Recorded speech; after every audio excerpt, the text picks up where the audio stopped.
Welcome to your own Kerala PSC എക്കണോമിക്സിൻ്റെ രണ്ടാമത്തെ ക്ലാസ്സിലേക്ക് സ്വാഗതം.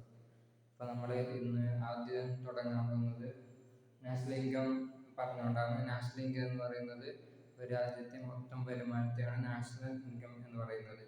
അതിൻ്റെ മലയാളം എന്ന് പറയുന്നത് ദേശീയ വരുമാനമാണ്.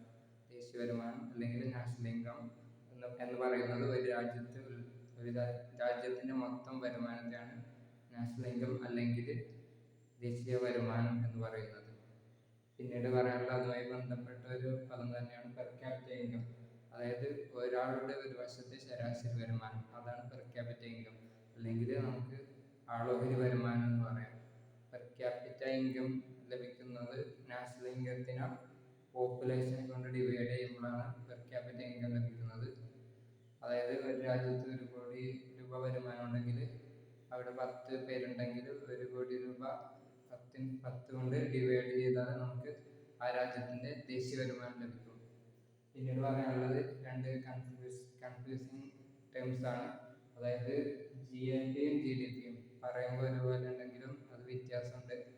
അതായത് GNP എന്ന് പറയുന്നത് ഒരു രാജ്യത്ത് ഉൽപ്പാദിപ്പിക്കപ്പെടുന്ന സാധനങ്ങളുടെയും സേവനങ്ങളുടെയും, അതായത് സർവീസിൻ്റെയും ഗുഡ്സിൻ്റെയും ആകെ പണമൂല്യം. അത് ആ രാജ്യത്ത് ഉൽപ്പാദിപ്പിക്കപ്പെടുന്ന ആഭ്യന്തരത്തിനുള്ളിൽ ഉൽപ്പാദിപ്പിക്കപ്പെടുന്ന സാധനങ്ങളാവാം, പുറത്ത് ഉൽപ്പാദിപ്പിക്കപ്പെടുന്ന സാധനങ്ങളാവാം.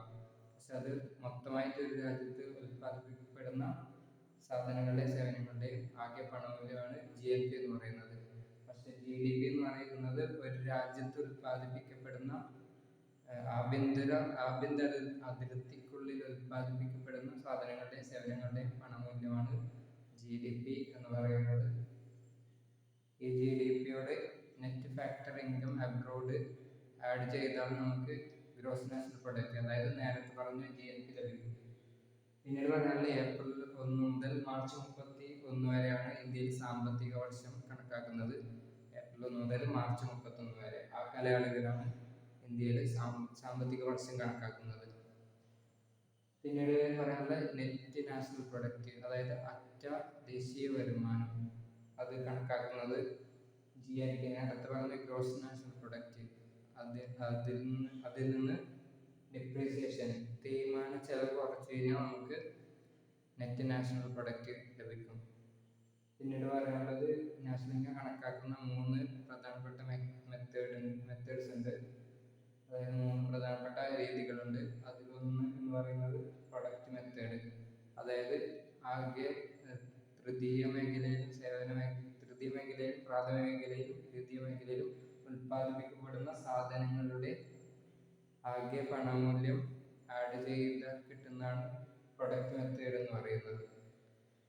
പിന്നീട് പറയാനുള്ള രണ്ടാമത്തെ എക്സ്പെൻഡിച്ചർ മെത്തേഡ്, അതായത് ആകെ ചെലവ് കണക്കാക്കിയിട്ട് നാഷണൽ ഇൻകം കണക്കാക്കുന്നത്. അതായത് C+I+E+X-M, അതാണ് ഈ പ്രൊഡക്റ്റ് എക്സ്പെൻഡിച്ചർ മെത്തേഡിൽ ഉൾപ്പെടുന്നത്. അതായത് കൺസംഷൻ എക്സ്പെൻഡിച്ചർ, ഉപഭോഗ ചെലവ്, ഗവൺമെൻറ് എക്സ്പെൻഡിച്ചർ, G എന്ന് പറയുന്നത് ഗവൺമെൻറ് എക്സ്പെൻഡിച്ചർ. പിന്നീട് ഇൻവെസ്റ്റ്മെൻറ്റ് എക്സ്പെൻഡിച്ചർ, ഇൻവെസ്റ്റ്മെൻറ്റിന് ചിലവാകുന്ന തുക. പിന്നീട് പറയുന്ന X-M എന്ന് പറയുന്നത് നെറ്റ് എക്സ്പോർട്ട്, അതായത് എക്സ്പോർട്ടും ഇമ്പോർട്ടും തമ്മിലുള്ള വ്യത്യാസം, കയറ്റുമതിയും ഇറക്കുമതിയും തമ്മിലുള്ള വ്യത്യാസം. ഇതൊക്കെ ചേർന്നുകൊണ്ട്, അതായത് C+I+G+X-M, ഇത് 4 ആഡ് ചെയ്ത് കഴിഞ്ഞാൽ നമുക്ക് എക്സ്പെൻഡിച്ചർ മെത്തേഡ് വഴി നമുക്ക് ദേശീയ വരുമാനം കണക്കാക്കാൻ വേണ്ടി സാധിക്കും.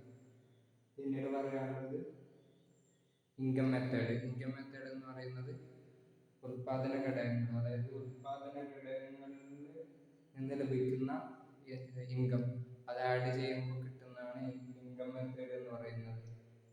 ആഡ് ചെയ്ത് റെന്റ്, വേജ്, ഇൻട്രസ്റ്റ്, പ്രോഫിറ്റ്, ഇത് 4 ആഡ് ചെയ്താൽ കിട്ടുന്നതാണ് ഇൻകം എന്ന് പറയുന്നത്.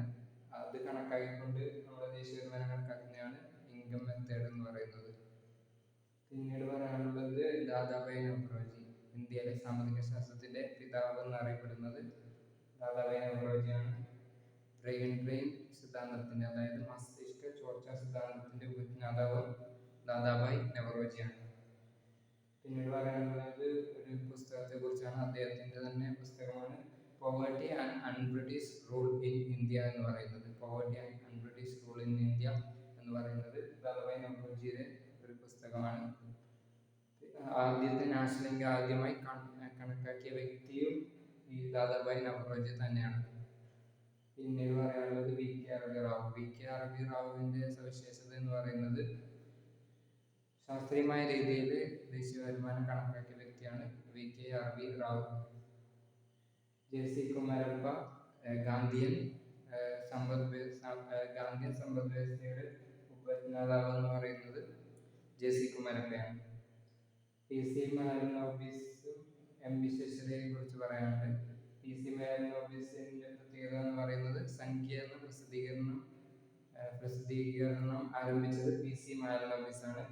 എം വിശ്വേശ്വരയ്യ എന്ന് പറയുന്ന വ്യക്തി അറിയപ്പെടുന്നത് ഇന്ത്യൻ ആസൂത്രണത്തിന്റെ പിതാവ്, ഇന്ത്യൻ പ്ലാനിങ്ങിന്റെ പിതാവാണ് എം വിശ്വേശ്വരയ്യ എന്ന് പറയുന്ന വ്യക്തി.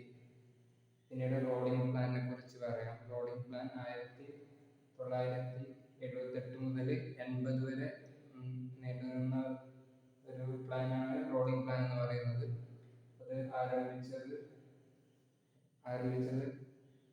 മൊറാർജി ദേശായിയുടെ നേതൃത്വത്തിലുള്ള ജനതാ ഗവൺമെന്റാണ് റോളിംഗ് പ്ലാൻ ആരംഭിച്ചത്. പിന്നീട് നമുക്ക് പറയാനുള്ളത് LPGയെ കുറിച്ചാണ്. LPG എന്ന് പറയുന്നത് ലിബറലൈസേഷൻ, പ്രൈവറ്റൈസേഷൻ, ഗ്ലോബലൈസേഷൻ, അതായത് പുത്തൻ സാമ്പത്തിക നയം. അതിനെയാണ് LPG എന്നതുകൊണ്ട് സൂചിപ്പിക്കുന്നത്. ലിബറലൈസേഷൻ ഉദാരവൽക്കരണം, പ്രൈവറ്റൈസേഷൻ സ്വകാര്യവൽക്കരണം, ഗ്ലോബലൈസേഷൻ ആഗോളവൽക്കരണം. ഇത് മൂന്നും ചേർന്നിട്ടുള്ളതാണ് പുത്തൻ സാമ്പത്തിക നയം. അതായത് 1990 കാലഘട്ടത്തിൽ പി വി നരസിംഹറാവു ഗവൺമെന്റ് ആരംഭിച്ചതാണ് ഈ പുത്തൻ സാമ്പത്തിക നയം. അന്നത്തെ ധനകാര്യമന്ത്രിയായിരുന്നത് പ്രധാനമന്ത്രിയായിരുന്ന മൻമോഹൻ സിംഗ് ആയിരുന്നു. പിന്നീട് നമുക്ക് പറയാനുള്ളത് സെൻട്രൽ സ്റ്റാറ്റിസ്റ്റിക്കൽ ഓർഗനൈസേഷൻ. അതായത് 1955 വരെ ദേശീയ വരുമാനം ഔദ്യോഗികമായി കണക്കാക്കിയിരുന്നത് സെൻട്രൽ സ്റ്റാറ്റിസ്റ്റിക്കൽ ഓഫീസാണ്. ഇപ്പോൾ സെൻട്രൽ സ്റ്റാറ്റിസ്റ്റിക്കൽ ഓഫീസും നാഷണൽ സാമ്പിൾ സർവേ ഓർഗനൈസേഷനും ചേർന്നുകൊണ്ട് നാഷണൽ സ്റ്റാറ്റിസ്റ്റിക്കൽ ഓഫീസ് എന്നാണ് ഇപ്പോൾ അറിയപ്പെടുന്നത്. മുമ്പ് CSOയും NSSOയും സെപ്പറേറ്റ് ആയിട്ടാണ് ഉണ്ടായിരുന്നത്. പക്ഷെ ഇപ്പോൾ രണ്ടും കൂടി ഒരുമിച്ച് NSO എന്ന പേരിലാണ് അറിയപ്പെടുന്നത്. പിന്നീട് പറയാനുള്ളത് മുംബൈ. ഇന്ത്യയുടെ സാമ്പത്തിക തലസ്ഥാനം എന്നറിയപ്പെടുന്നത് മുംബൈയാണ്. മഹാരാഷ്ട്ര തലസ്ഥാനമായ മുംബൈയാണ് ഇന്ത്യയുടെ സാമ്പത്തിക തലസ്ഥാനം എന്ന് അറിയപ്പെടുന്നത്. പിന്നീട് പറയാനുള്ളത് വേൾഡ് എക്കണോമിക് ഫോറം, അതായത് ലോക സാമ്പത്തിക ഉച്ചകോടി സ്ഥിരമായി നടക്കുന്നത് ലാവോസിലാണ്. സ്വിറ്റ്സർലാൻഡ് എന്ന് പറയുന്ന രാജ്യത്തുള്ള സ്ഥലമാണ് ലാവോസ്. അവിടെയാണ് വേൾഡ് എക്കണോമിക് ഫോറം നടക്കുന്നത്. ലോക സാമ്പത്തിക ഉച്ചകോടി നടക്കുന്നത് സ്വിറ്റ്സർലാൻഡിലെ ലാവോസിലാണ്. അപ്പോൾ ഇത്രയും കാര്യങ്ങൾ മാത്രമാണ് ഇന്ന് പറയാനുള്ളത്.